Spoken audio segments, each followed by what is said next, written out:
Live from the Grady Cole Convention Center in beautiful Charlotte, North Carolina, this is the Ultimate Fighting Championship, Part 3. Hi, everyone. My name is Brian Kilmeade. Happy to be back with you and happy to be back here in Charlotte, North Carolina. Actually, this is here for the first time. We've been in Denver for the first two. Now, I can't explain the whole UFC down to each and every detail right now. We'll explain that along the way. Suffice it to say right now that 8 of the world's most dangerous fighters, most school fighters, will do battle for 2 reasons. 1, for $60,000, and number 2, to be known as the Ultimate Fighting Champion. Now, I told you I did UFC 1, right? I told you I did UFC 2. Only one other fighter, only one other broadcaster in the world can say that. And that is Jim Brown, Hall of Fame running back Jim Brown, back for UFC 3. Jim, what are your thoughts going in tonight? Ladies and gentlemen, I am pumped up tonight. He is. Competitor is here for one reason and one reason alone, to destroy the great Royce Gracie. That is going to be impossible because he has been working on new techniques that will make him even more dangerous. We are in for an exciting night tonight, fellas. I've never seen Jim Brown so pumped up, and we do a radio show together, and I know that. But I want to tell you something. I hope Ben Perry doesn't feel bad because Ben was with us the last time. He wasn't with us on one, but Ben, as a martial arts expert, famed Hollywood stuntman, what are your thoughts going in tonight to UFC 3? You know, Royce Gracie's really becoming a household name, not just in the United States, but worldwide.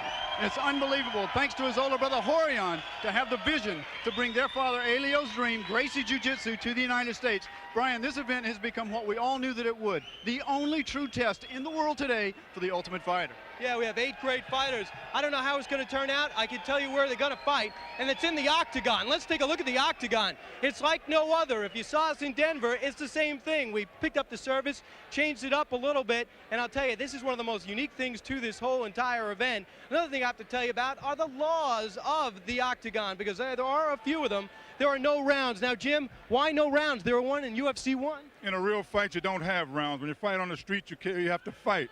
Tonight, they're going to fight just like they did in 1 and 2. Yeah, and no rounds. Yeah, no rounds. I think the longest fight has been about 10, 12 minutes. Now we're going to go take a look at the second law of the octagon, and let's take a look. No time limit. Now, no time limit kind of talks about what we just talked about now. And no one's going to say, 7 minutes. Let's go to the cards. Don't need a time limit. Absolutely don't need a time limit. One bell, we're going to find out who the best guy is here. One way to get in. That's the way both fighters will do. They'll go through the gate. That is the only way out. Here's how it'll end. The referee can stop it now. That's something new. The manager can stop it, or he can tap out 4 times. Not on the person, on the mat. Should be fun, should be exciting. Now, there's a lot to go over here. There's a bunch of different disciplines, but there's 2 distinct styles. For more on that, take a look at this.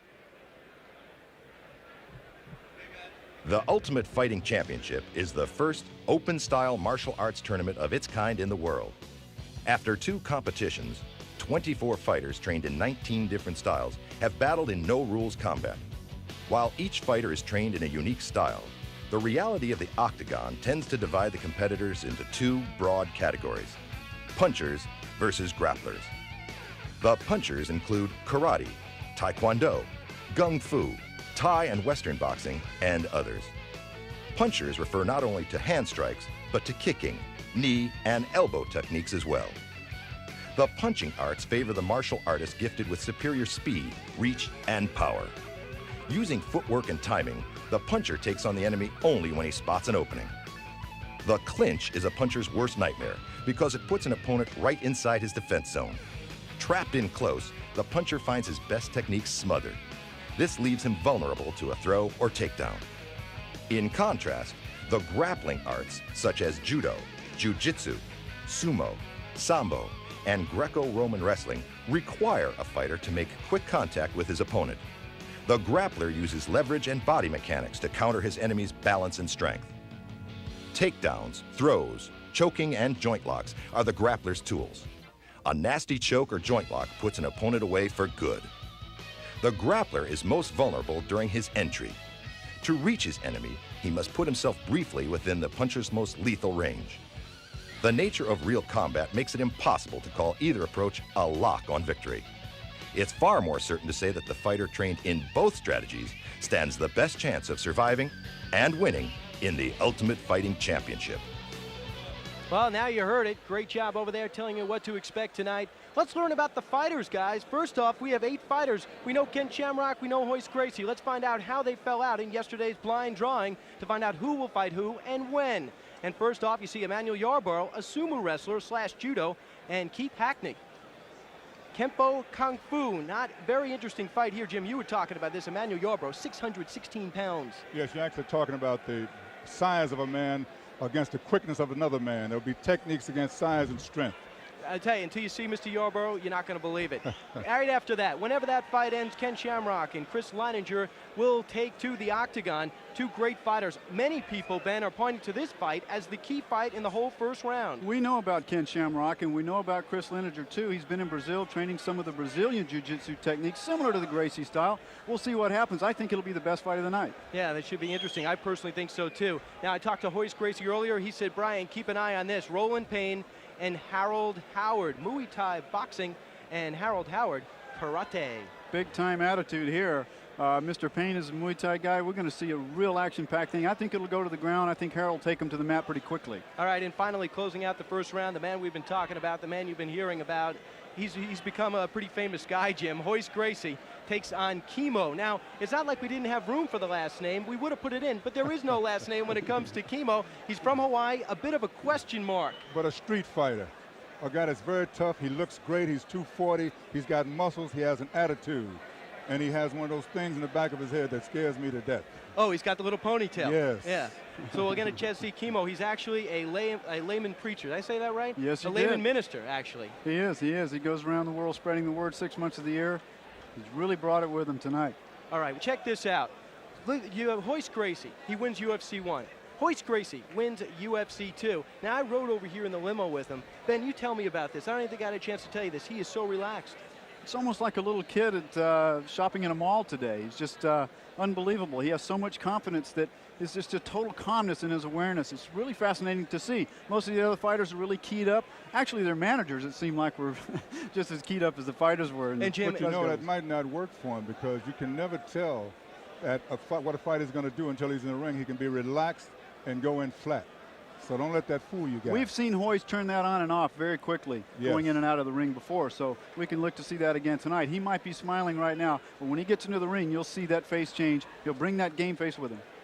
All right, now there's some very important people working this fight. After all, our main concern is fighters are healthy going in and fighters are healthy going out. So let's introduce you to our cut man. His name is Leon Tabbs. Now, Leon has worked many, many boxing bouts, Sugar Ray Leonard, Muhammad Ali. He's proud to be here tonight. He's one of the best. He's from Philly, and that should say enough. When it comes to boxing, when it comes to cuts, Philly pretty much has a corner on that market. And finally, we're very pleased to say that Fight Doctor, Dr. Joseph Eswanek from the U.S. boxing team, he is the official boxing judge, official boxing doctor, and I'll tell you, he does a great job. He came in and gave a great talk to the fighters about when cuts are too bad, what to look out for, and when he will interject his opinion. But he cannot, by the way, he cannot stop this fight. That has to come from this man. His name is John McCarthy. He is the referee in 2. Big difference now. John can use his judgment and decide to stop the fight, and it will be up to him. After all, he does, in fact, have the best angle. And they call him Big John. Yeah, Big John. How big is he? Like 6'6", 250 He's big pounds? enough to be in there as the referee. All right, now it's time to meet our fighters. I tell you, can you guys feel the spirit here in North Carolina? No knock on Denver, but there is a real electricity here, and it's for this reason. The fighters are about to start, and it's time to meet our first fighter, Emmanuel Yarborough. Meet the proverbial immovable object, Emmanuel Yarborough. At 6'8" and 616 pounds, he is the largest professional combat athlete in the world. In 1992, he placed second in the World Sumo Championship. Emmanuel will be difficult to move around the octagon. I'm Emmanuel Yarborough. Anybody hoping to win tonight has to come through me, and I'm running the Ultimate Fighting Championship straight back to Jersey. And there he is, Emmanuel Yarborough. Unbelievable, world's largest athlete. 6'8", 616 pounds, and Jim, from Rahway, New Jersey. Unbelievable. He is not just any sumo wrestler. After all, he took second in the 1992 World Sumo Championships. He's a big crowd favorite here. You'd really have to bring a quick strategy into this. You don't want to get an arm lock or a foot lock. You want to choke him out if you can. Emmanuel Yarborough now in the ring. Time to meet his opponent, and it is Keith Hackney. Keith Hackney considers his second-degree black belt in American Kenpo Karate to be his proudest achievement. His total commitment to the arts represents more than 15 years of intensive training. Keith says the combination of continuous open hand strikes and rapid low kicks will give him the edge in the octagon. Hi, my name is Keith Hackney. I train in the art of Kenpo Karate, and I'm here to test my skills in the Ultimate Fighting Championship. There's the man testing his skills, 5'9", 5'11" rather, 200 pounds, Kenpo Karate, second degree black belt. How do you approach this, guys? This is what he's always wanted to do, he says, fight in the octagon. He's going to have quick hands and really try to hurt this guy. I look for a cut. If he doesn't cut him, Emmanuel's going to take him down and hurt him. Yeah, he was kind of happy to get Emmanuel in the first round. Now it's time to go to the tail of the tape. Now this tail of the tape tells a great, great story. It's unbelievable. Now look at it, 29-36. Look at the age. Then you look at the height. 6'8", Emmanuel Yarbrough, 5'11 and a half. Now that's a big deal. What about this, Jim? Do the math. 6'16 and 200. We don't have to look at the graphics. Yeah. That's pretty incredible if you look at it. He's got to really reach. I don't think there'll be any head kicks unless Emmanuel's on his way down. This guy's going to keep his energy and try to use a lot of hands, I think, and really stay away from And now him. it's time to go to the ring announcer, Rich G-Man Going. Semaphore Entertainment, along with Wild Promotions and Panther Productions, presents Ultimate Fighting Championship 3. Our first competitor is an American sumo wonder, the largest professional athlete in the world. He is from Rahway, New Jersey, second in the 1992 World Sumo Championships and third place at the 1990 U.S. Judo Nationals.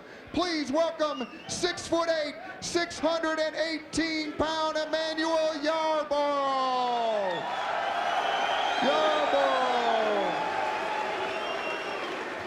And his opponent from Roselle, Illinois, he holds the rank of second-degree black belt in American Kenpo Karate, earned after more than 15 years of training in the martial arts.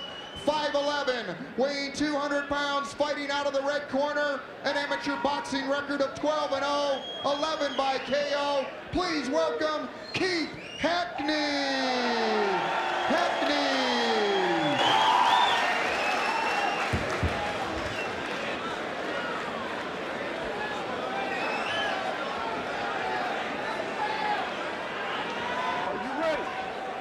Ready to take a look at it. He's got a big mountain in front of him. Here we go, guys. He's got to move laterally. He's got to stay away. He does. He's got to stay away and try to hurt him. Taylor Tooley took a beating. He lasted about 2 minutes.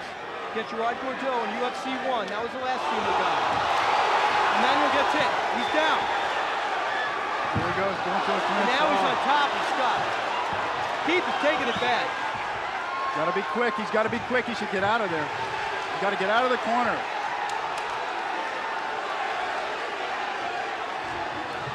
And through the other gates. The gates have broken open. That's the first time that has happened. That's a big deal, 600 pounds. Pushes him out of the ring. Get it on. That was sumo. If you think about it, Ben, that is ultimate sumo. That was interesting. He tried to do an old type of choke with both of his fists on the inside of his neck in Yarbrough. It's really interesting. It's very difficult to pull that off. I can't emphasize this enough. Yarbrough was coming with sumo and judo. And they're talking to each other inside the ring. He has to stick and move. He has to move. Really he's got to cut off the ring. Yarbrough has to really cut the ring off, but it's very difficult. He's such a big man. Keith is also known for his low leg kicks. Low leg kicks. I don't think he can hurt him with the kick. I don't think he can hurt him with the leg or anything. He has too much weight planted. I don't think he can get any leverage against it. Won't hurt him. Finally got the leg. Won't hurt him.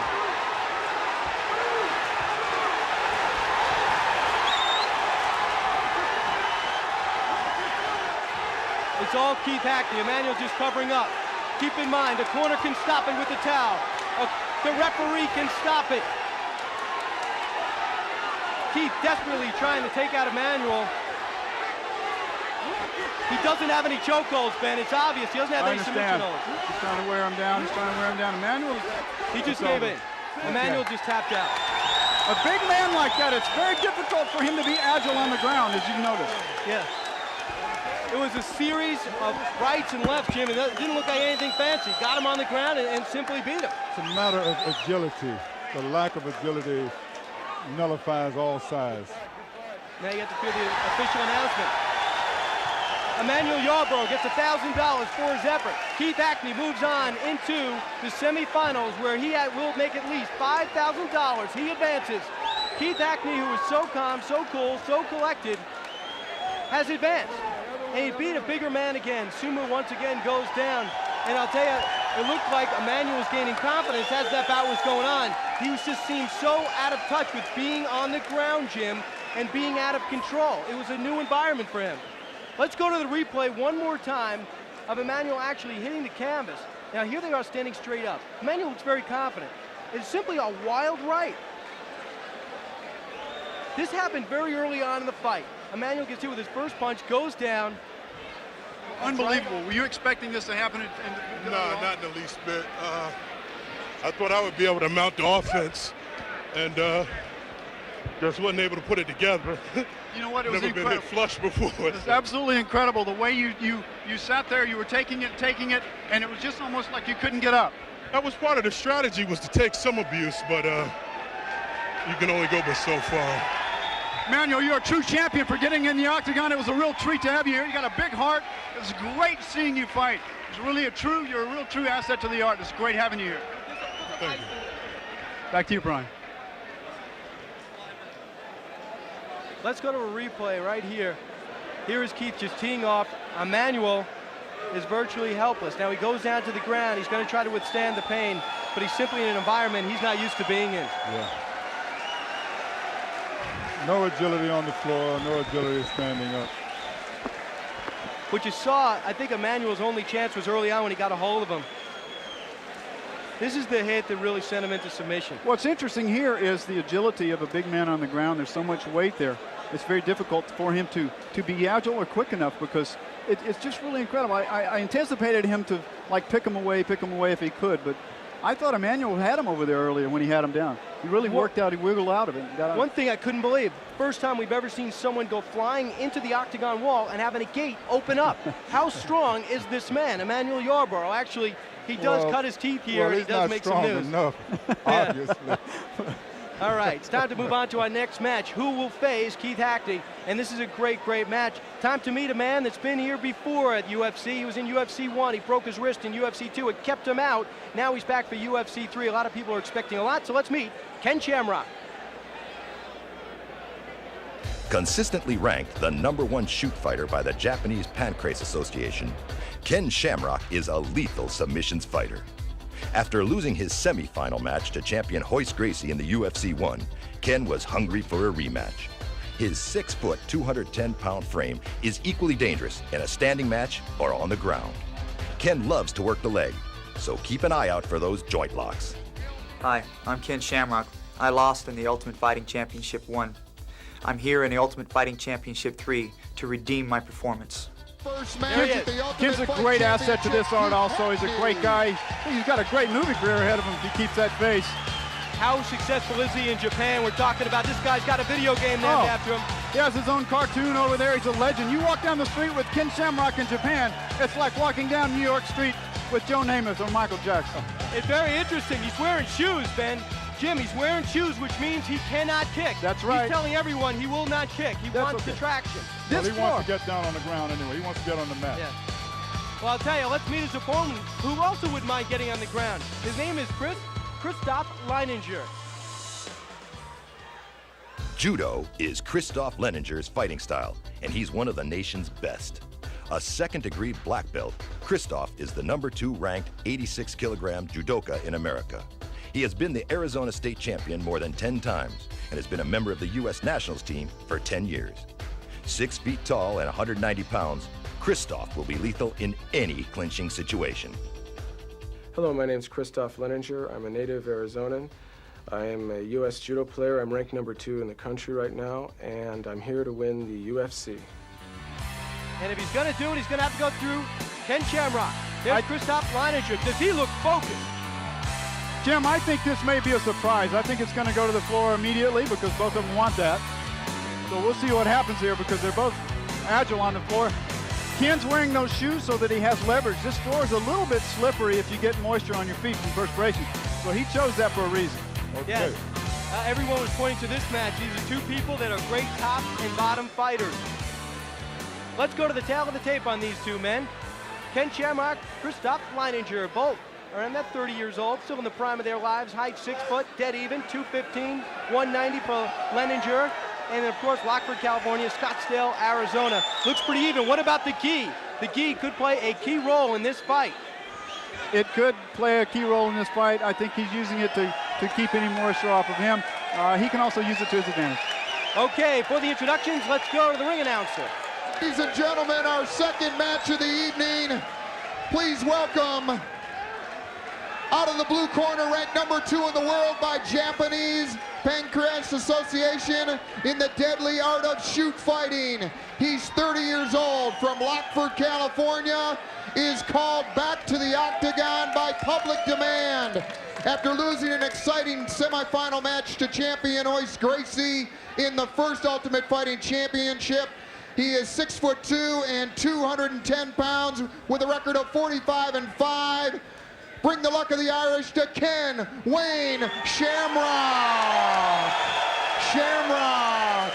Very popular with the crowd. He's in all the promotion. And please welcome the second-degree black belt fighting out of the red corner in judo. He is a competition legend, a member of the U.S. national team since 1982.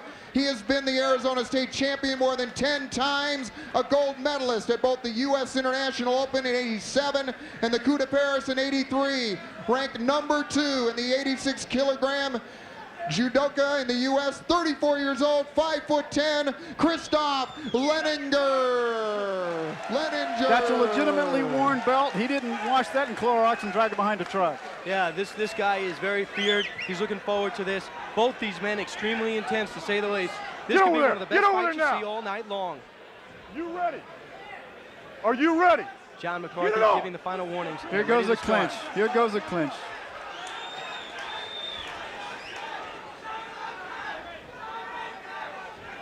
Shamrock not known as a big puncher. He punches when he's on the ground very effectively because he'll hold you really tight. There's no space. That hand will come around and hurt you. He took out Pat Smith with an ankle lock. Yes, he did. Hit him a few times, too, really effectively.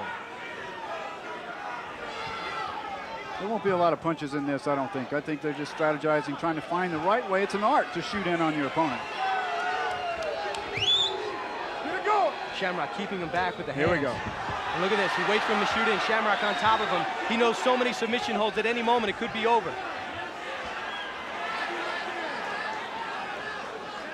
You got to think offense and defense. You really do. Ken right now is in a really good position. He's going to put all of his weight on him here. That's a Gracie position. It reminds me, it's reminiscent of a Gracie punch. Actually, get him to move his arm. He's in Leininger's guard, actually. So Leininger's in a really good position right now if he could get out of this. He has more weapons to use because Ken's don't have both of his legs tied up. Ken Shamrock extremely popular with the crowd, but taking a beating right now on the top of his head. He's going to be forced to do something. You would think that the guy on the bottom would be the most vulnerable guy. That's true if he's in the mounted position. If he's in this position, he has a lot of leverage, actually. It does not look like Ken has either hand. Now he has one. Now he's got 2. What about that gi? It can be used for you. Nice punch to the head. Oh, this gi, if you fight a guy without a gi, it limits about 60% of his choke. Ken Shamrock on top without the gi. On the bottom, Christoph Leininger from Scottsdale, Arizona. There are just several few ways to break this hole where his legs are hooked around his back.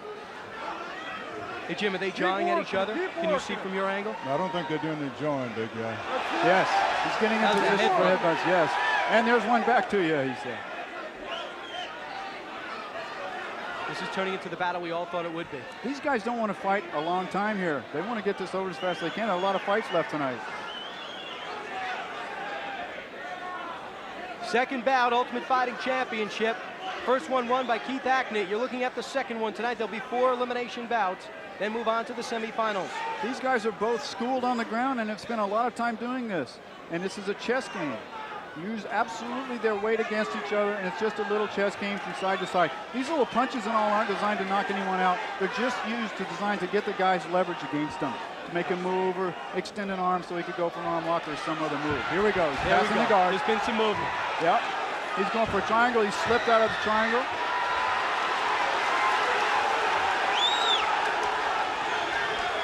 Now Ken's going for to base his leg. He's going to go for the leg instead of going for the choke right away. Now this is reminiscent of collegiate wrestling. Ken's in a good position here right now.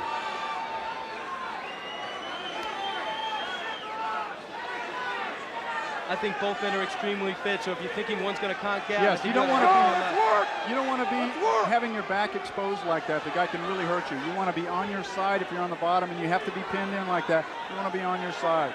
There's a little gap at the bottom of the mat between the mat and the fence. I wonder if that's going to come into play. It's easy to slip a foot back there. It's work, and easy to get some leverage. How disappointed is Leininger on the bottom right now? Oh, I don't think he's disappointed. I think he's just trying a good defense to protect himself. And there's a reversal. Turn out of that.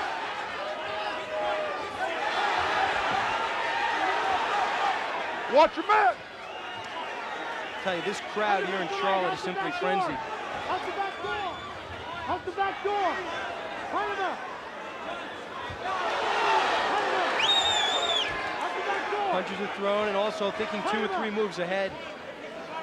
Shamrock on top. He's in the red trunks. Ken may go for a footlock here because the legs are open. They're not on his hips. He may grab the leg and go for a footlock. He can tell when those legs are open. Let's get a time on this bout. Let's get a time on this bout. This is approaching one of the longest bouts we've seen here at UFC. Ken has all the leverage in the world right now in these punches. Nice. He really does. Any opening. Hey, Jim, you know, often we say it's a science, but I think toughness plays a lot of role in this fight especially. You got to be a real tough guy to take this kind of punch. But you also have to have the technique to survive what could happen to you. Any opening. I think he just stopped it. He just stopped it. I believe he tapped out John McCarthy. Simply jumped right in. The winner, Ken Shamrock. We're going to get a time on that bout. Just like we thought, these two men's styles matched up perfectly. It was a chess match in many ways. Punches were thrown. You didn't see any shoulders in these punches, but two extremely strong men who know how to hit for a living. Christoph Leininger is laying out right now. He's going to get some help. I believe he's exhausted, number one, and I think Shamrock's exhausted. Shamrock advances once again, Jim, just like in UFC 1, to the semifinals. A tough bout, just like Pat Smith. Great competitor.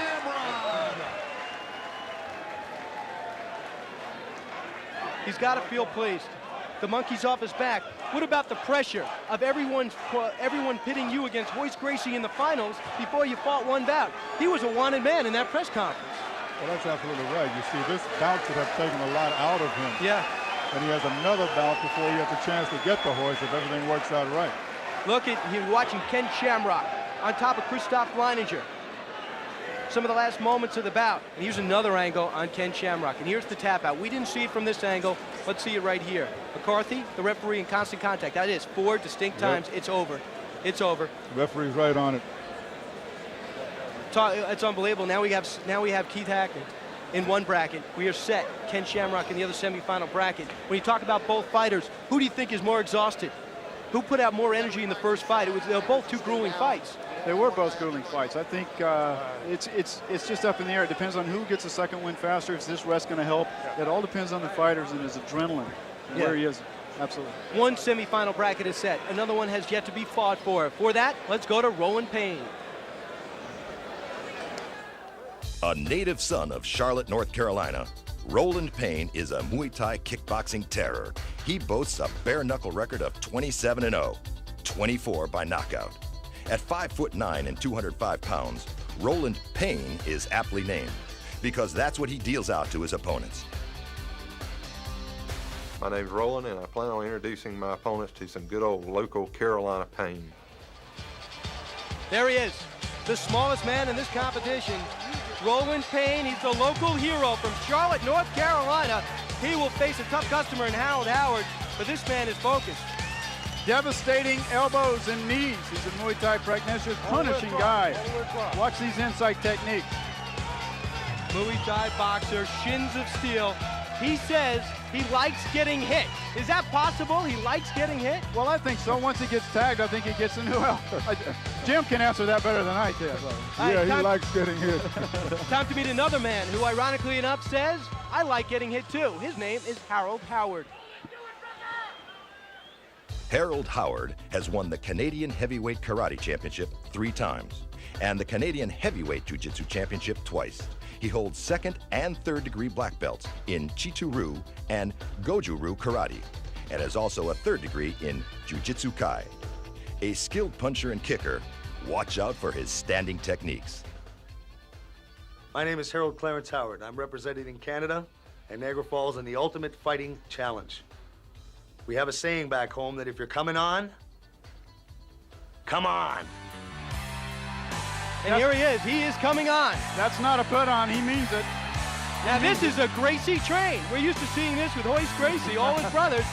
Harold Howard, the flamboyant one, Jim. That's the Muhammad Ali, Joe Frazier, professional heavyweight championship train. It has been adopted beautifully, though. Okay. Canadian Jiu-Jitsu champion. He's got a great background in that. He's also a friend of a favorite of ours, and that is Mr. Rozier, Kevin Rozier, who was so flamboyant, so affable earlier today. Our good friend Kevin is a good friend of ours, and just being his friend alone makes him a tough guy as far as I'm concerned. And he's got a movie career. He's in a Kung Fu episode recently. Yeah, he's done several things. All right, let's go to the tail of the tape now. Let's see both these fighters, and here's Charlie, his manager, with the Canadian flag. You have Rowan Payne, kickboxing against karate. 30 years old, Mr. Payne, a little bit younger, a little bit shorter too, 5'9", 6'2".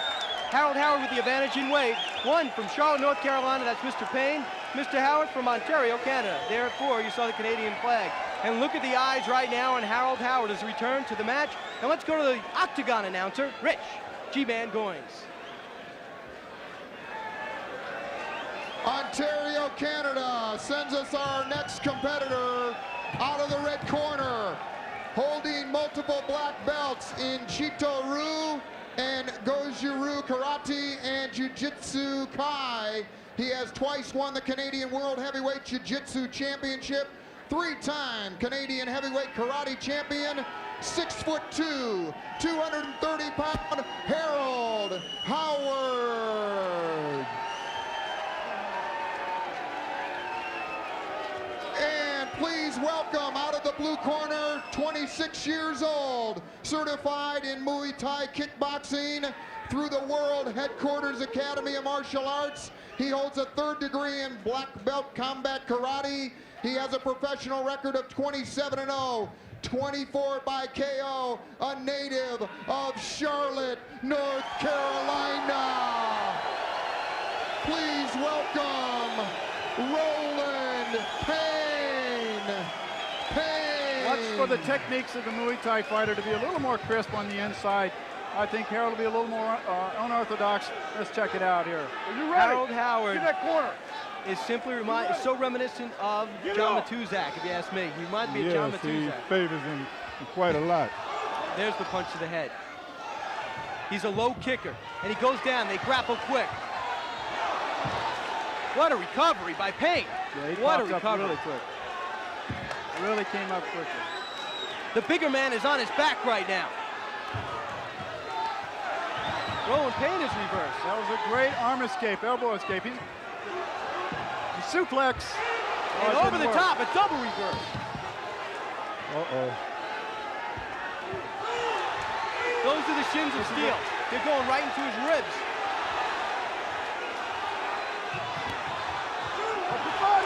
And Payne is down. Strong technique. You saw him shatter. This was a give and take bout, and just when it looked as though Payne was getting in control, one shot. One shot. The referee saw it. Harold Howard advances. 6'2", 230 pounds from Ontario, Canada, the Canadian Jiu-Jitsu champion for 2 past years. Let's take a look at a replay that still has Rowan Payne out. Look at Payne. He's being the aggressor there. A kick again. That's as many kicks as we've seen in this tournament. Pushing the bigger man back. Howard throws a right, and there's the uppercut. Now Rowan looks like he stays there, and there it is. Whoa. Right on the temple.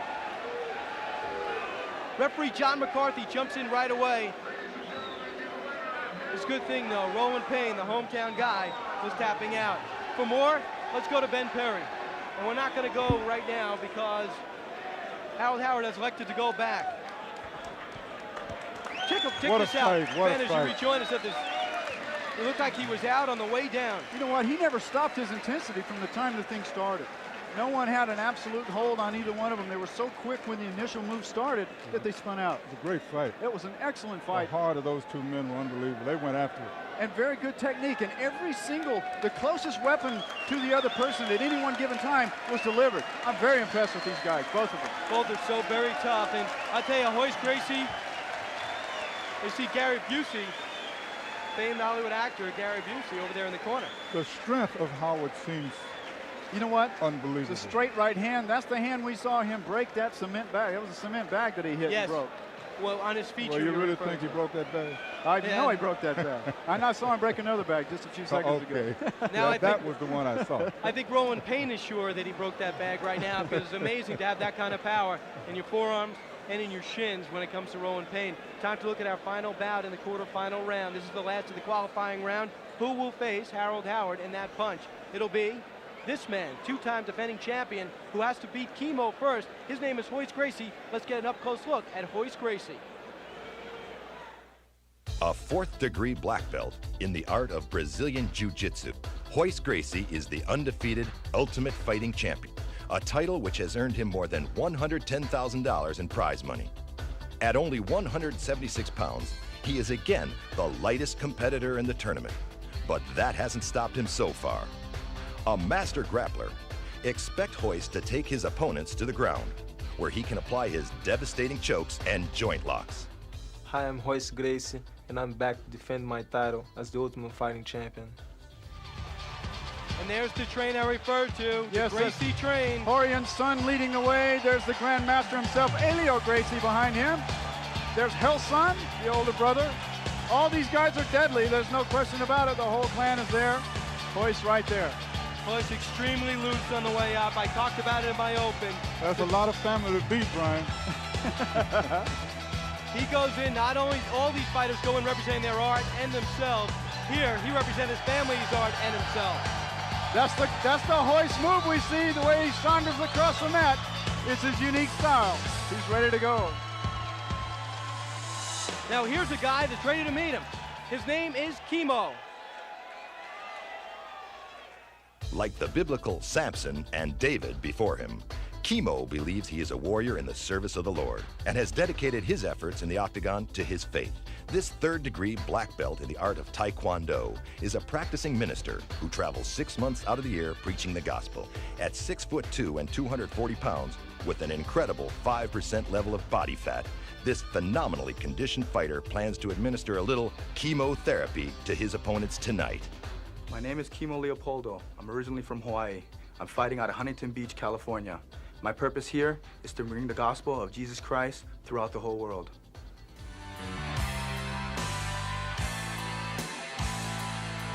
Here's the Kimo. There were two fighters back in the old days, two great champions in their own right, Howard Jackson, John Natividad. We call them swivel hips because they could stand there and hit you with a round kick or a heel kick without bending over. Kimo can do that. And Kimo's here on the cross. Never seen anything quite like this before.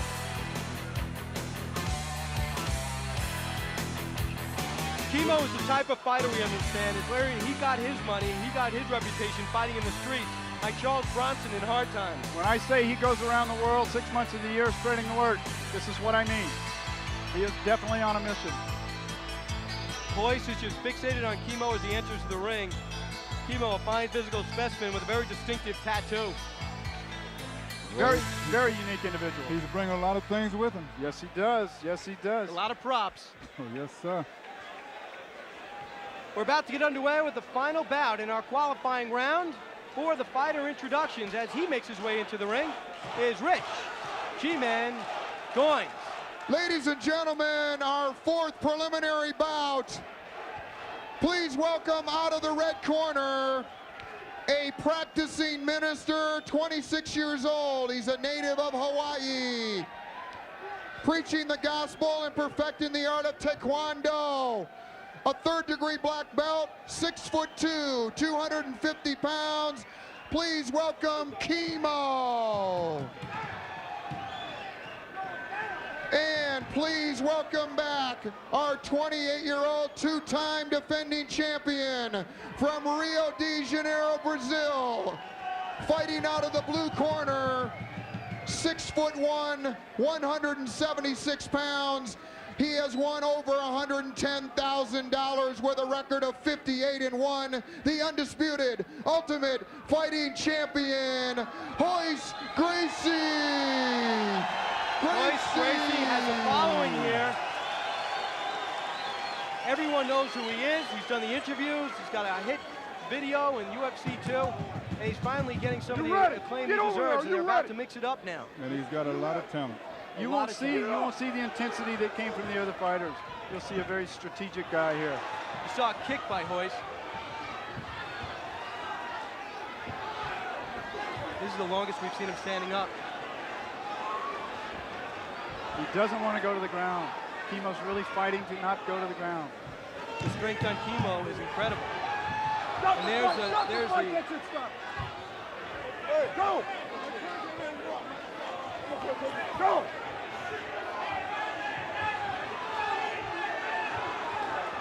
This is the longest we've seen Royce standing up on his 2 feet. Yes, great balance Kimo has. Great balance, strong legs, very low center of gravity. Kimo pushing out with that huge upper body.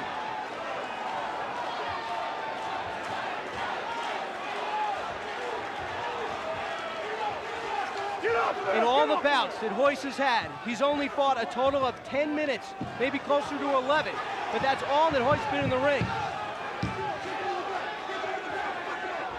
Kimo is keeping Royce on his feet. He's got to feel good about what he's done so far. Royce is 7-0 in UFC competition. He's never really been in danger. Hey, Button, get up! And there's the headbutt. There's the knee to the groin. He's got to get him to the ground. He's got to knock Kimo down. And you see his dad, Helio, 82 years old, coaching him right behind him. Right there. His strategy right now is to just hold on to him, tie him up to keep him getting hit. He just doesn't want to get hurt or hit right now. Kimo is using a lot of energy to stay on his feet. And there he is. Here we go. Here we go.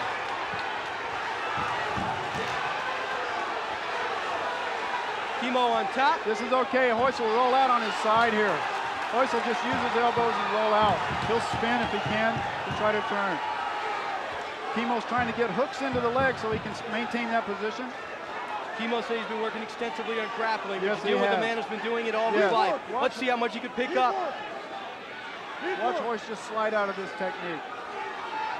The gi looks like it's covering his head. Now, Kimo is holding on to Royce's left leg on the gi. That's what's keeping him from getting out of this position right now. Royce has got a wrist. He's got the reversal. Kimo exhausted.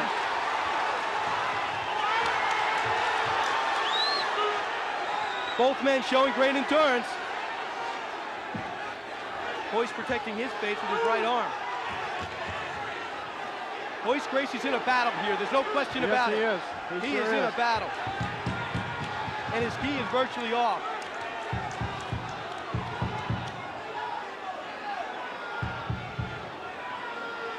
Kimo's a very, very strong man. It's very hard to get a grip on him with his perspiration on him. Both men from the West Coast. Kimo from Hawaii. This is the longest fight. It passes Ichihara in total length. He's grabbing the hair. That is perfectly legal. 3 minutes and 12 seconds in. Gracie on his back, but a lot of times that's his best offense. That's fine. He's doing okay. A lot of energy. It's the most endurance I've seen out of Royce yet. And there's the punch. Kimo's tremendous fitness is certainly helping him. I'll tell you, his hair is hurting him right now. Yeah, it is. It gives him leverage to hold on here. It's a great fight. Just a great fight. A lot longer than I anticipated. And the image of Helio, the master, the man who came up with Gracie Jiu-Jitsu on the apron of the ring, looking at his son, knowing he represents the legacy, the family, as well as a UFC title, two-time defending title holder. She's shouting instructions. And let's see Royce, if he start maneuvering those legs. He's been compared, Jim, in your own words, to a boa constrictor. think Royce's mouthpiece is out.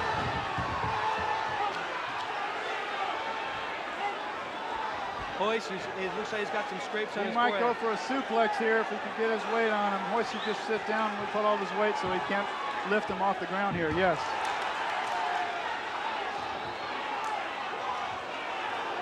And right now, the endurance factor is playing such a role. You're looking at it 4.5 minutes. We've never seen anything like this. This is half the total he had in 2 UFC bouts. Totally unexpected. Royce is trying to get the arm. And look at this. He's trying to get the arm here. An arm lock. He's trying to get an arm lock. He's got him. And that's Kimo it. tapped out. Kimo tapped out. What a great fight that What was. a great fight. He won an interview. He won an interview. And there it is. Unbelievable. Kimo is okay. Unbelievable. One of the best bouts in the history of the UFC. The damage that was done by Royce was done when Royce was on the bottom. Extreme leverage from those punches, unexpected. What a match that was. And right now, Royce Gracie advances. A big question is, how much does Royce have left? What a job by Kimo. You're getting a shot of Kimo. He's exhausted. But what a tremendous effort. Wow. He's standing with great pride now. And Royce is injured. He's limping. Yes, he is. What a great fight that was. He's limping, and they didn't even shake hands at the end of the bout. There's a lot of worry in the Gracie corner. Let's go to a replay. He has him in the arm lock. He's been trying to get it for a long time, but Kimo kept his arm bent. He couldn't get it. Every time he went for it, Kimo would bend his arm to keep and roll to the inside to keep the leverage from coming off. Royce finally locked it in, got his foot around, extended his hips. All the strength he had left, put the arm out. Kimo could barely tap. That's what he had, so little left in him, he could barely tap the mat. Kimo went to school on Gracie Jiu-Jitsu. The things he was doing, Ben, only by listening to you talk and by watching both these tournaments as Royce limps right by this desk. We don't even attempt an interview at this point. Wow. He went to school on Gracie Jiu-Jitsu, and I'll tell you, he has nothing to be ashamed of, but it's only one arm lock away from ending, and we just saw it. Just a moment of sloppiness, a little bit of exhaustion, and suddenly it reverses. Absolutely. It looked like a reoccurring injury. Royce hurt his neck a few weeks right before the fight, didn't train at all because of the pain in his neck. It was really devastating. No one could roll with him, so he just took it off. So a little endurance was a factor here, but what a great fight that was. And it's Kimo goes out in his own power. Royce with tremendous amount of help, and he is hurting. Look at Let's Royce's look at legs. this replay. His legs are extended. Kimo can barely tap with that one hand. It is so much. Royce finally gets the leverage on it, and I think it was because of the armband on Kimo's hand that allowed him to get that grip because of the perspiration. What about the gi? I've never seen the gi over his head. It was actually not a weapon this time. Not at all. That's fine. That really doesn't come into play that often, Brian. Yeah, we do have an announcement to make. Felix Lee Mitchell will replace Keith Hackney. He is the alternate, Felix Lee Mitchell is. And Keith Hackney, although he defeated Emmanuel Yarborough, and you're seeing a shot of the crowd, he got hurt, and he cannot go on. We'll learn more about that injury in a short while. But it looks like Felix Lee Mitchell advances to the semifinals, and he will face Ken Shamrock, who had a very tough bout against Christoph Leininger. So, I mean, the trauma is just tremendous. I can't remember another tournament where the outcome's been so in doubt, and people who talk about the Gracies having a lock on this need the pictures tell 1,000 words. Now let's recap right now what we've just seen. We saw 8 fighters, now we have 4 left. Yarborough and Hackney, now suddenly Hackney hurt. Mitchell advances. He'll face Ken Shamrock. We see that a lot in big guys. They get hurt or whatever, but it's a shame that the guy's hurt, that Hackney's hurt, because you don't want to win the first round, not be able to advance. You're here to win this thing. Yeah, Harold Howard will face Royce Gracie. Now, Harold Howard fears nothing. I mean, you saw him in the first bout. You saw the power he has in his hands. What Royce Gracie has left, Jim, I didn't see as he walked by. Did you see if he did, in fact, was he limping? Royce is totally exhausted. He's somewhat hurt. What's going to happen is going to be very interesting from now on, because each one of these guys, they're really tough. And right now, I tell you, there's a question mark. Yeah, there's definitely a question mark. Let's meet. Let's take a look and meet Felix Lee Mitchell, the last-minute alternate. In Nashville, Tennessee, Felix Lee Mitchell works as a corrections officer for Tennessee's Riverbend Maximum Security Prison. It's no job for a lightweight. A first-level master in the art of Shaolin Gung Fu, Felix was the 1993 U.S. Wushu Gung Fu heavyweight champion. His 5'11", 220-pound frame was also put to use boxing for the United States Army team while he was stationed at Fort Campbell. Rapid punching combinations could make Felix a tough, long-range opponent. Hello, martial arts fans. I'm Felix Lee Mitchell. I'm here at the UFC 3. Hopefully I get a chance to fight Royce Gracie and win the championship. Here he is, Felix Lee Mitchell. He found out about 10 minutes ago he'd be fighting tonight.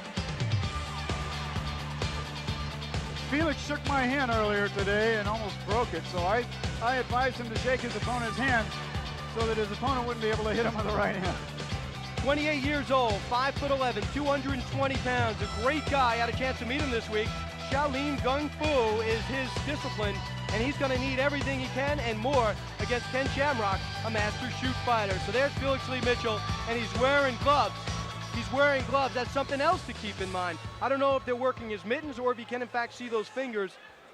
You can in fact see the fingers. You saw him hitting the heavy bag. You saw him boxing, so therefore he probably feels he's a good boxer. Yeah. This will be for $15,000, Jim, and a berth in the finals. He'll be facing Ken Shamrock, who had a very tough bout, Christoph Leininger. And here is the man. He was in UFC 1. You know him from there, and you know him from victory before. Take a look at him. He makes his way through the smoke. Shoot fighter Ken Shamrock. From Lockford, California, 30 years old.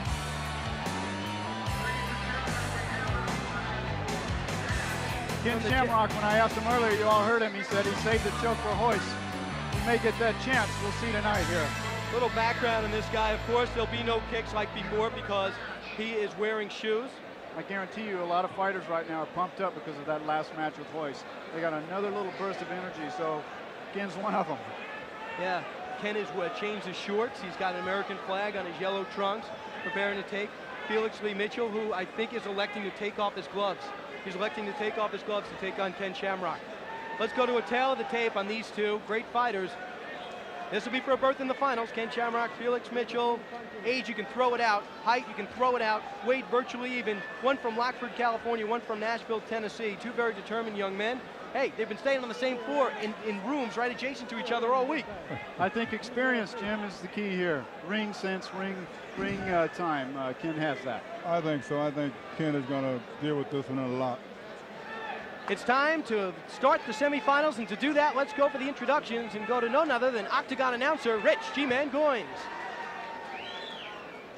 Ladies and gentlemen, this is our first semifinal. Please welcome our alternate for the first match, fighting out of the blue corner, a first-level master at Shaolin Kung Fu. He is a 1993 heavyweight champion of both the U.S. Wushu Kung Fu and the North American Chinese Martial Arts Federation tournaments. In the service, this 28-year-old, 5'11", 220-pound martial artist also represented the U.S. boxing team with a record of 3-1-1 from the country capital of the world, Nashville, Tennessee, Felix Lee Mitchell.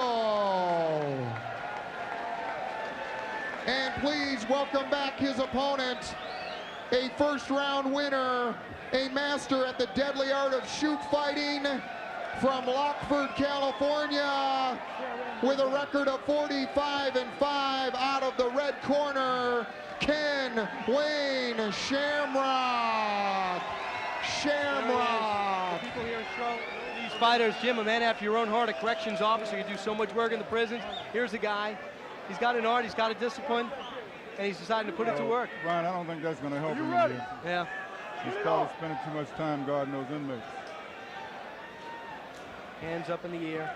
Shamrock, of course, probably looking to take him down. Ben maybe being a little presumptuous at that I don't point.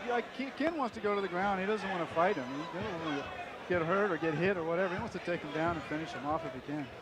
He did take some punches to the head from Christoph Leininger, but he looks very fresh, as fresh as anyone in the semifinals. It takes a lot of energy to stay on your feet like that when a guy's trying to pull you down, actually, because the guy has his weight going for him when he locks up to you like this and tries to pull you down. He knows he doesn't want to go. Look at his hands. Ken will probably punch him. Let's go, let's work. Probably release this, go for a punch, try to take him down. He sees that opening because he can move his head to the left and bring that right hand over. There we go. There's the upper body match. It's hard to imagine a man stronger than Ken Shamrock at this weight. Ken, by the way, was drafted by the San Diego Chargers. Decided, no, I'd rather get into some wrestling, earn my money a little bit harder. Where he wants to be. He can go for the choke while he's standing right here. It's not what you want to do. He's got to pivot if he can. He's got to turn to his left to pivot out of this neck break. Felix needed the grind. Yeah, if he can get his hand up on that arm like that, that's good. He pulled out. Ken looks totally in control, feeling very confident right now. Elbow to the ribs. Now, if Ken can get the other arm out, he'll go for the choke with that hand. He'll tie the hand up and then go for it here. Come on. There you Let's go. go.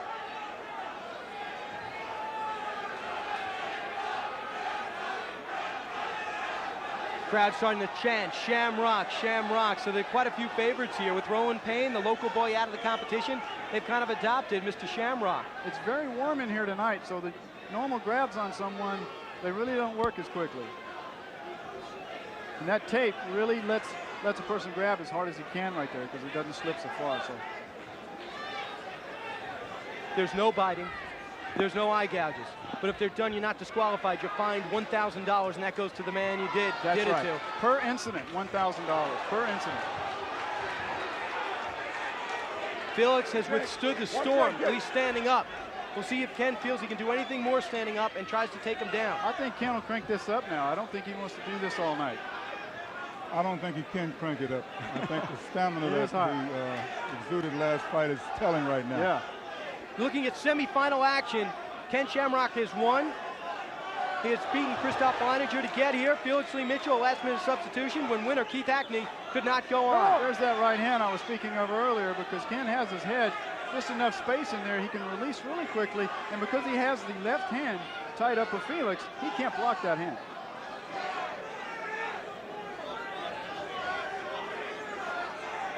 Shamrock listening to the crowd saying, Shamrock, come on.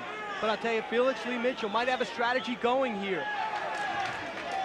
Let's withstand the storm. Let's frustrate the experienced man. You're going to try to wear him down as much as you can. This takes so much energy. People want to see action here. You hear the boos, but I'm telling you right now, this is survival. This is survival. Any piece of clothing you wear can be used against you. Yes, it and you're seeing it right now by Felix's pants. Ken is just exhausted. He must be after the first fight. That was a grueling fight and took a lot of upper body strength, and that's really where he has it. And I think he's going to pull him out. Here we go. Now he'll probably trap a leg and try to take him down. Backing up. Now, if Ken can pivot to his right a bit, he'll stop those groin shots. He can deliver them, but he'll defend against them very easily. Those punches to the hip don't do anything. The greatest enemy in any contest is fatigue. There's nothing you can do about it. We watched it with Chemo. And there he goes, he's down. Ken has a series of submission holds. He's got ankle locks, he's got arm locks. Let's see if he can put any on. Yes, it'll be very hard to get out of it. I think Ken's in good shape here. If he gets his hooks in, there are the hooks in there, this fight's over with. Come on out. Ken Shamrock on top. Comes in 2-1, and it's tapped out. Felix Lee Mitchell is gone into the finals, as predicted by many. Ken Shamrock. Ken won't interview. Ken won't interview. And Ken does not want to talk into the finals. You hear Ben saying, and I'll tell you one thing. Check this out, Ben. We got an ankle problem, a very serious ankle problem, as his dad comes in the ring to put the robe on. Unbelievable. These champions tonight are really showing what it's got, man. They're really being torn out. They have to go to everything they have. This is unbelievable compared to the other two. These guys around the world are getting ready for this stuff. Everybody's getting prepared. People are seeing it, and they are getting prepared accordingly. Felix Lee Mitchell, nothing to be ashamed of. Think about it, guys. He found out 10 minutes before the bout who he was fighting, and then he was fighting. I said in UFC 2 that after Jim asked me, he said, how long would it take after 6 months or so can you become proficient at ground grappling or Gracie Jiu-Jitsu? And what I was saying, not against another Gracie, but absolutely against another martial artist who is not schooled in the ground. So here's a Mr. Grappler now. He's more got of a top-to-bottom fighter. Once Ken gets his legs hooked, he's on his back now. Once he gets his feet hooked underneath the guy's legs, Felix, there's just no way. If Felix grabs one hand, Ken will shoot the other one in. Once he locks that hand behind the head, there is no escape, guys, once this reverse choke is locked into place. With the ease in which he got him out to submit on the ground, you got to wonder, was Ken Shamrock trying for 10 minutes to get him down? Was Felix Lee Mitchell really keeping him at bay, or was Shamrock trying his hand at submitting him standing up? I think Felix is stronger than we gave him credit. Felix was strong. Yeah. A lot of upper body strength, a lot of determination. It was very difficult for Ken. I'm sure Unbelievable. Ken Shamrock did what he came here to do. He advanced to the finals like he talked about in UFC 2 when he was on the sidelines. Let's give you an updated look at the brackets now. Shamrock, as we just mentioned, goes to the finals, defeating Keith Lee Mitchell. And now we're looking at the other semifinal bracket. Harold Howard, Royce Gracie. Now, Harold Howard had a tough bout, yes, but it was about 5 minutes long. Royce Gracie had a marathon bout. As brutal as we've seen in UFC, I believe, and as brutal, a winner, actually. He is really beat up. He was limping when he left. He was bleeding when he left. He looked really hurt, and you talked about a neck injury. I did. I think it's going to be a real true test of Royce's will this next fight, because I think the endurance is such a big factor in this. It went to the ground. They spent a lot of time there. It was just such unbelievable exertion of strength and power. Harold Howard did the same thing. He used a lot of punches. He's strong. He's a big guy. He's also been on the ground before. But I think Royce will muster whatever he can to protect himself, to probably slide out on either side, guys, and try to go for a choke. I agree with you. Howard is an intense individual. He's a street fighter that has certain knowledge. He's also very strong. He has a positive attitude. And right now, I wish I could be in that dressing room to do an assessment of Royce, because when he left out of here, he was barely moving. Here's another intangible quality. A lot of people believe Royce Gracie could not be beaten. A Gracie could not be beaten. That myth might be shattered right now. No, it's already gone. I mean, with the first fight, I mean, this guy gave him everything that he wanted. Now he had very little left. So that myth is gone. You're right. And the Gracies don't say that. They aren't saying that they are punch proof. They're just saying up till now in 65 years of competition, that has never happened. Tonight was a really good test. He took some really good shots, and it was just incredible. At Chemo, we thought he was dictating the fight, and you could tell that that was all willpower up to that point, because Chemo, all he could do was just enough energy to tap. I saw him tap. It didn't look like a real tap, but the ref was right there on top of it. He tapped about 2 or 3 times. Royce had everything he locked in. And there was no protest. No, there was no protest there. That's true. But when he was grabbing the leg, when he grabbed Royce's gi, and you haven't studied this before, you're saying, okay, I think I see what's going to happen. But then he grabbed the leg, almost reading Royce's mind, saying this is a little thing like grabbing your gi prevented him from being submitted out. Ben, you pointed out something very valuable. It's very hot in here, and it's very slippery. So it's very difficult to have your normal holds. That's correct. Those particular grips are not working the same way anymore. That's absolutely right. Anything with friction at all, hair, which you saw, Chemo's hair, that's what Royce went to, because he couldn't get him in the arm. As soon as he grabbed him up tight, and as he grabs him above the elbow of the arm, he swings around to either go for a triangle or get his leg up over the head for leverage. And as soon as he did and try to straighten it, Chemo's arm was just wet enough to slide the hand down to the elbow. He could bend it a little bit, get out of that, go for a punch. Now listen to this. We talked to Harold Howard before this fight. We said, hey, if you're going to meet Royce Gracie, how would you fight him? Here's what he said. We should point out that Mr. Gracie is a master of jiu-jitsu on the ground. So me being a jiu-jitsu person, I can appreciate that more than the other competitors, because I am a grappler also. But I have, in the last few years, been creating a system of fighting that brings the karate aspect back into jiu-jitsu, which means that I'm working so that the person does not have to get to grapple you. So I'm looking forward to meeting Mr. Gracie on the mat, but I'm also looking forward to allowing myself to let my karate aspect of it take over too. So we'll see. And the best man will win, and that's all there is to it. Everything else. And here he is, making his way into the ring, Harold Howard. He made a good point there. He says he's trained to keep from being grappled. Well, that's very hard to say against Royce Gracie, and no one's been able to do that, to be able to angularly, like the great champion Joe Louis would teach angular fighting. So that would come into play. If he can do that, let's see if he sidesteps or really goes back, draws Royce to the center of the ring to go back. But then the biggest problem I think Royce had was a couple of punches got in against Chemo. Chemo got a couple of punches in there. Yes, he did. He did. There was a lot of space there because Royce couldn't hold on to him. It was too wet to close that gap. It's really unbelievable. It's great to be here to see that happen tonight. It really is. Harold Howard focused. I'm surprised he didn't shave his head after he saw what Royce did to the ponytail. Well, I know we'll really get ready for Tulsa, Oklahoma.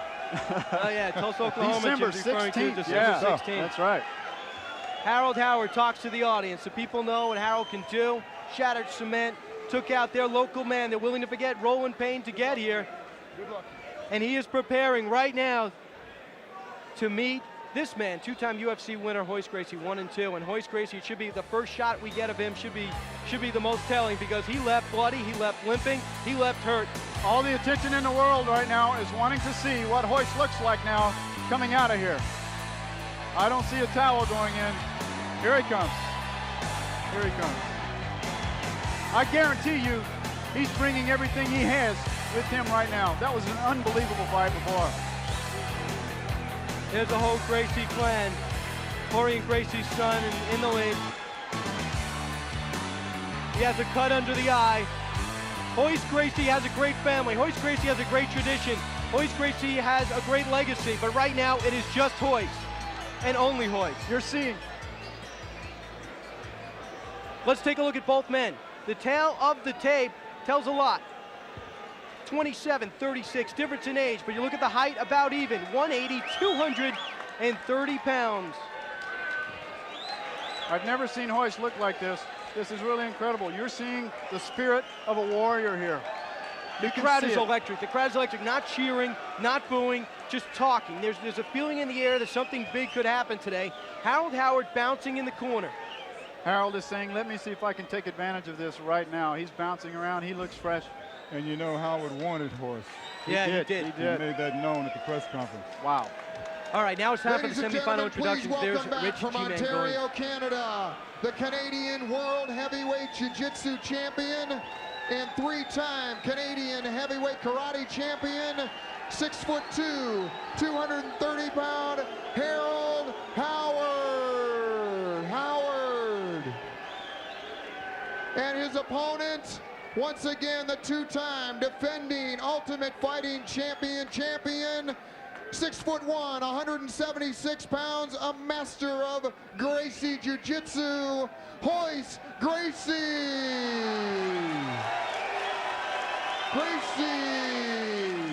Royce is going to need the crowd. He's going to need his coaching. He's going to need everything he can.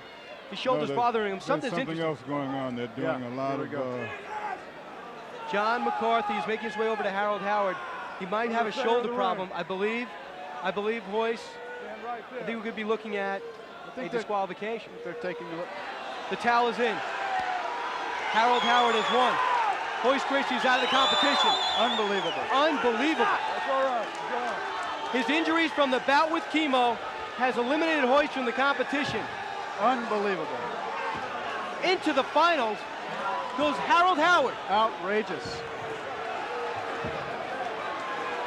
What a shocker.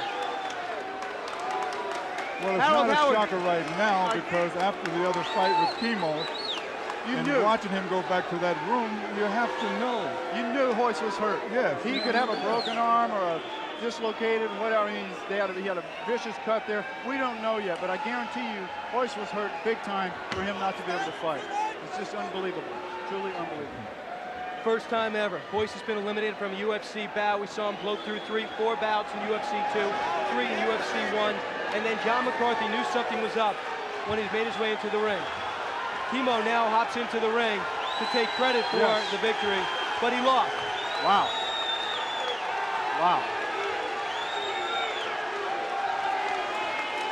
Joe Son, his manager, and Chemo head into the ring. We are seeing history in the making right now, folks. I'll tell you, the jiu-jitsu world, the martial arts world is stunned. Interrupt and ask you a question. If Royce had basically thrown the towel in the dressing room, wouldn't there be a substitute? Yes. Jim, that is a very good point. We're watching this unfold as we go. Now, Jim brings up a very good point, and I wish we'd look into this before we have some controversy that we don't want a part of. The image of Royce Gracie looking down, takes a look at the crowd, realizes many people must be disappointed, but he's very disappointed himself.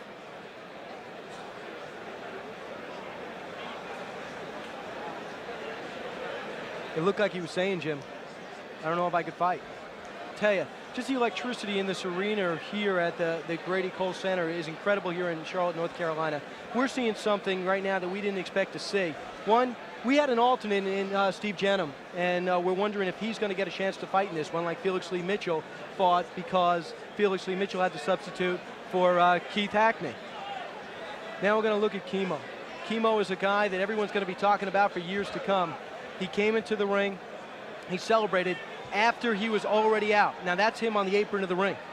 Well, Kimo feels that he's the one that beat Horace because he was able to recuperate. He felt he could have fought, and he came in to say that to the people, so I know he's going to be ready for the next one.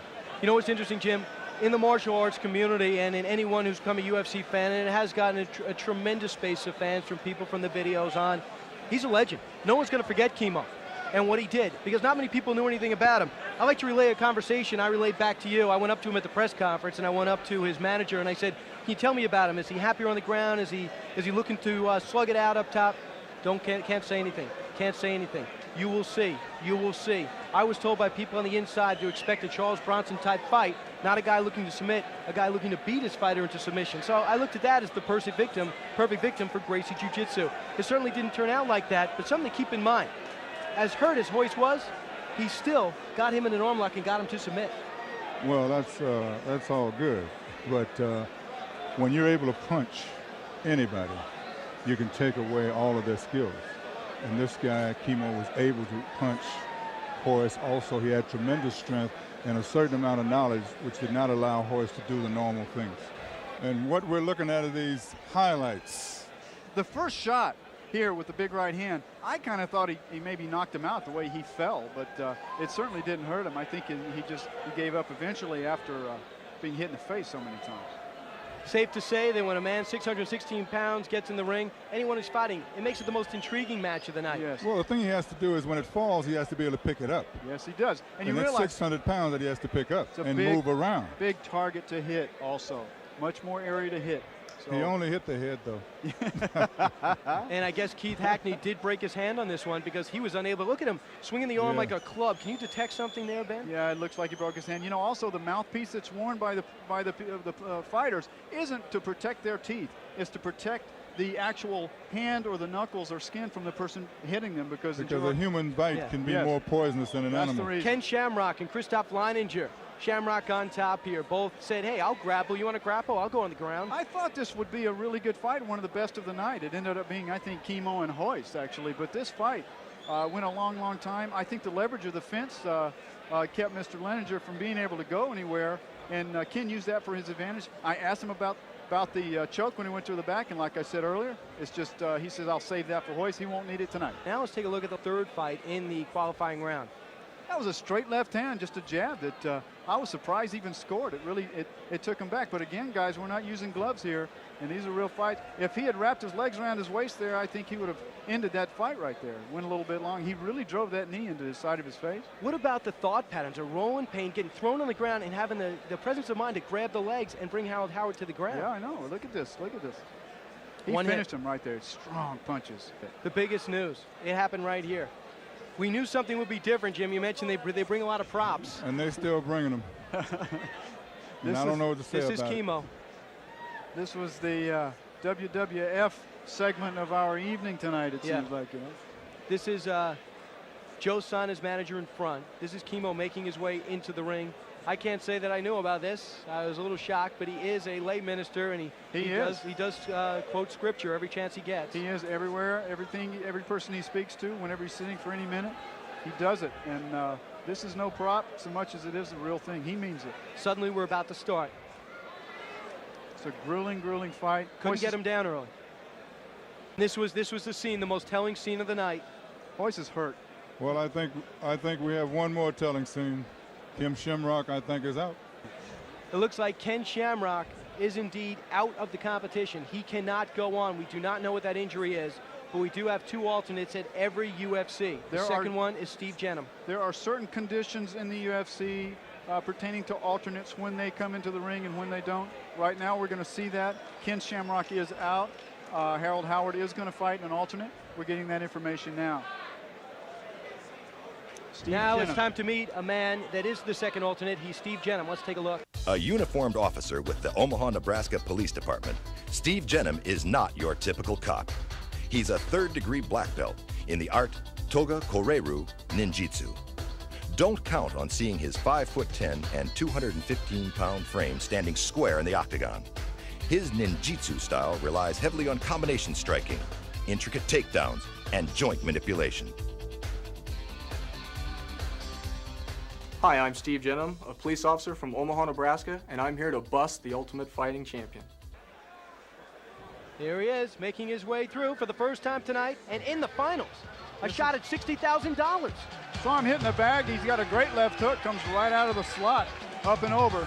So we're going to see what a fortunate night for him tonight, guys. Well, I tell you, this is indicative of how great this event has become. These guys have to give up the chance at $60,000. You know doggone well, if they didn't put everything out there, they would not do that. Absolutely. Absolutely. We have yet to find out what the injury was to Ken Shamrock, but all we know is police officer Steve Jenham, Togakure Ryu Jiu-Jitsu, and his art. If he is hurt, you protect him. Got it? Harold Howard is now, we understand, in the tunnel and about to make his way into the octagon. I went back a few minutes ago to try to get an interview with him. He was so keyed up, he was yelling and screaming, jumping up and down his hands. He was ready to go. He wants this big time. Harold Howard, a father of two, he has his own style. He went into the ring and he saw Royce Gracie have to throw in the towel. Couldn't continue. History in the making, folks. We're used to seeing Royce come out with this entourage. What a night this is. Harold Howard had fought one bout. He took the Royce Gracie, he had him matched up in the semifinals. Royce couldn't continue. Now he's in the final. I think to say he's keyed up, Jim, is an understatement. It is an understatement. He's always been keyed up since he's been down here. I worked on the Alaskan pipeline off and on for 8 years. There's a lot of tough Canadians out there. Here we go. Let's go up to Rich Goins now, who's keeping things level-headed up in the octagon for the introductions. Ladies and gentlemen, our finals of the Ultimate Fighting Championship Part 3 from Charlotte, North Carolina. Please welcome the competitors. Filling in for Ken Shamrock out of the blue corner, a third-degree black belt in the art of Togakure Ryu Ninjutsu. He's a uniformed police officer from Omaha, Nebraska.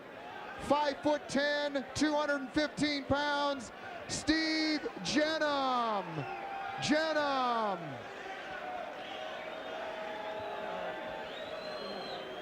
And his opponent back for the finals from Ontario, Canada.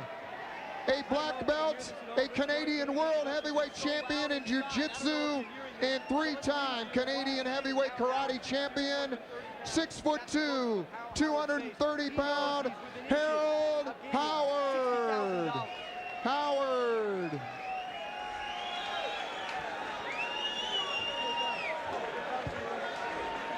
He's been so focused for this fight since he got here. Nothing's changed. He looks just like this when he got here. Are you ready? Referee John McCarthy says, let's get it underway. Here we go.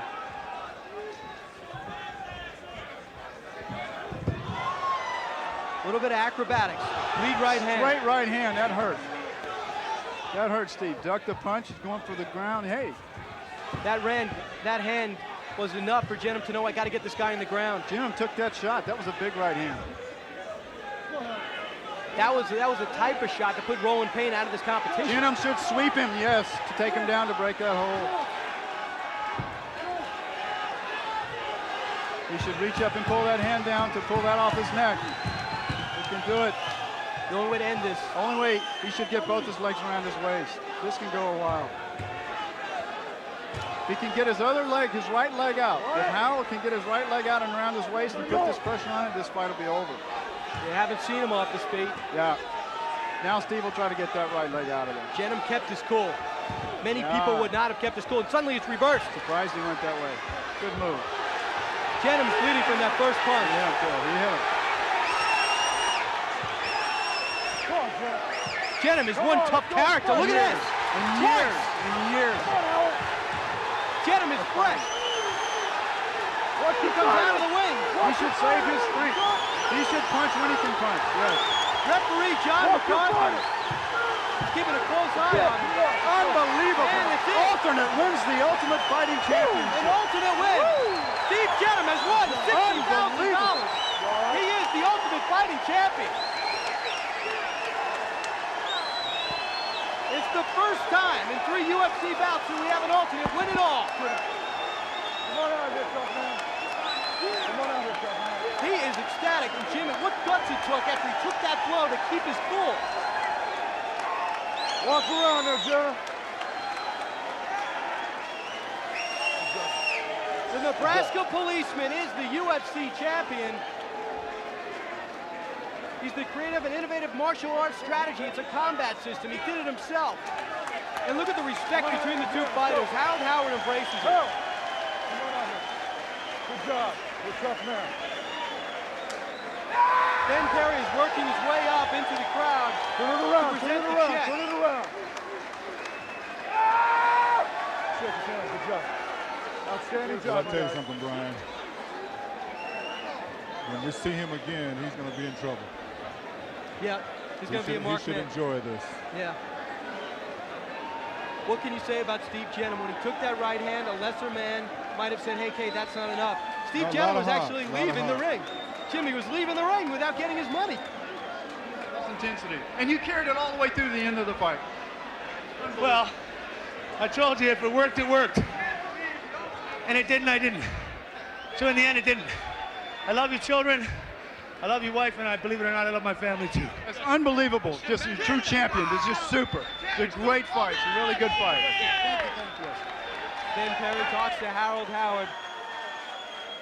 Now Ben goes up into the octagon, and Steve Jenum doesn't know what hit him. His whole entourage is hugging each other. They don't know what's happened. Well, that's $60,000 for one fight. Less than a minute, probably. This is history in the making tonight. Unbelievable Royce what happened Gracie to you. in First UFC time in the history of the Octagon has this ever happened. The alternate comes in and wins $60,000. How do you feel? I feel great. I feel fantastic. Did you think you would even get in this tonight? Well, I was touch and go there for a little while, and then something happened to Mr. Shamrock, and got the go, and I was ready. What a great break to come in fresh to do this. It's the way it's established. It's unbelievable. You're a true champion. You earned this thing. You came in and you did it. You fought a really, really tough Harold Howard. Unbelievable.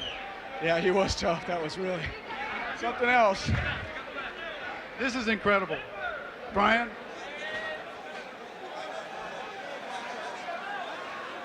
You see the overview shot, Jim? This is how we started this night. Introducing the Octagon. So much history has gone on. Here is promoter Art Davie. Steve Jenum. Big, pretty smile. Yes, it is.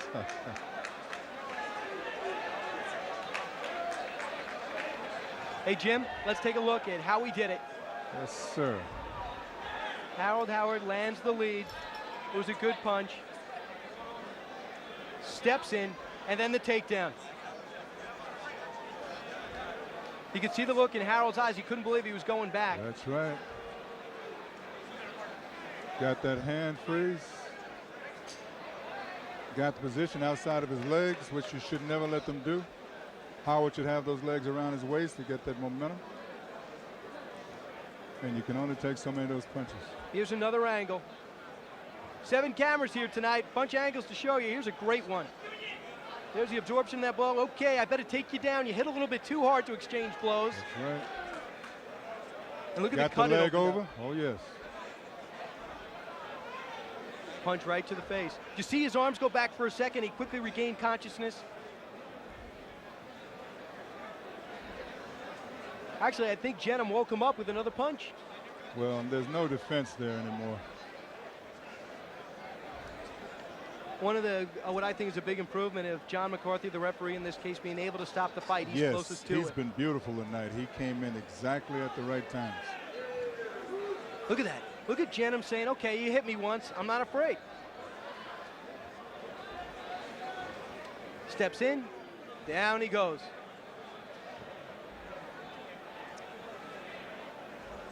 I wonder in that state how much is instinct, if you even know what you're doing. Very difficult, but that tap out is there. He's tapping. He's tapping there it is, hard. he taps, yeah. That's one thing about this, is that you will tap. Yeah, you will tap. Yeah, I think, Jim, you're absolutely on the nose. That's the only thing that's going to stop it. Look at Steve Jenum. Yes, sir. His significant other is a little shocked. She's crying. Can't believe it happened.